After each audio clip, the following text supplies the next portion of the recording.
அன்பு நண்பர்களுக்கு டாக்டர் சர்வானந்தாவின் இனிய வணக்கங்கள். ஐயா, இப்போ நம்ம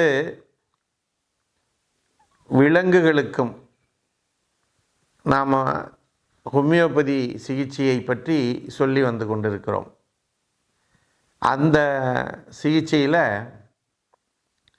வயிற்று வலி, வயிறு உப்புசம் போன்ற பிரச்சனைகளுக்கு ஆடு, மாடு, குதிரை போன்ற எந்த விலங்கினங்களுக்கு பிரச்சனை ஏற்பட்டாலும் எந்த வகையில் நாம் ஹோமியோபதியில் சிகிச்சை அளிக்கலாம் அப்படின்னா, இப்போ நம்ம இது எப்படி ஏற்படும் வயிற்றுப்புசம், வயிற்று வலி அப்படின்னா,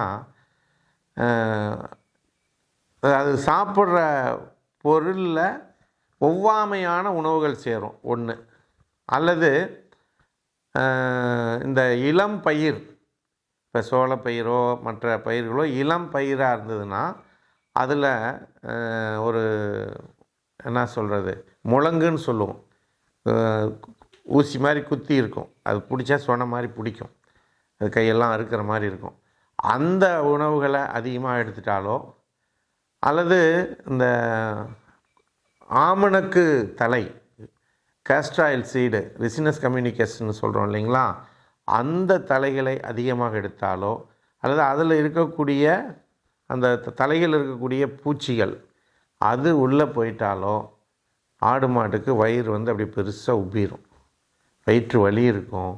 மாடு சாணம் போடாது, சிறுநீர் கழிக்காது, அசை போடாது.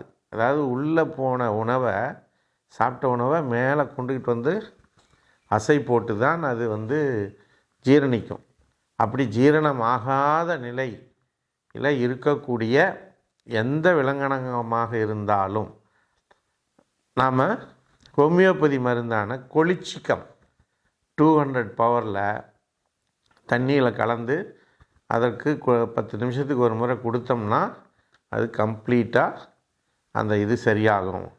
இந்த மருந்தோடையே கொலோசின்திஸ் 200, மெக்னீசியம் பாஸ்போரிக்கம், மெக்ஃபாஸ் என்று சொல்லக்கூடிய அது 200 பவரில் தண்ணியில் கூட கலந்து கொடுத்தால் இந்த பிரச்சனை உடனடியாக தீர்ந்துவிடும்.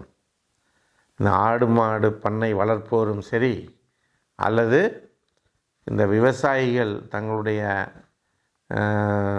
விவசாயத்தினுடைய உப தொழிலாக செய்யக்கூடிய இந்த ஆடு மாடு வளர்ப்போரும் சரி, இந்த கொலிச்சிக்கம், கொலோசின்திஸ், மெக்ஃபாஸ் இதை ஒரு 2 கிராம் 3 கிராம் மருந்துகளை வாங்கி தங்கள் கைவசம் வச்சுக்கிட்டா இது மாதிரி பிரச்சனை ஏற்படும் பொழுது அதை கொடுத்து எந்த ஒரு பிரச்சனையும் இல்லாமல் அதனுடைய உயிரை காப்பாற்றி விடலாம் என்பதனை கூறி வாய்ப்பளித்த சர்வம் மற்றும் யோகம் யூடியூப் சேனலுக்கு நன்றி கூறி விடைபெறுகிறோம். நன்றி, வணக்கம்.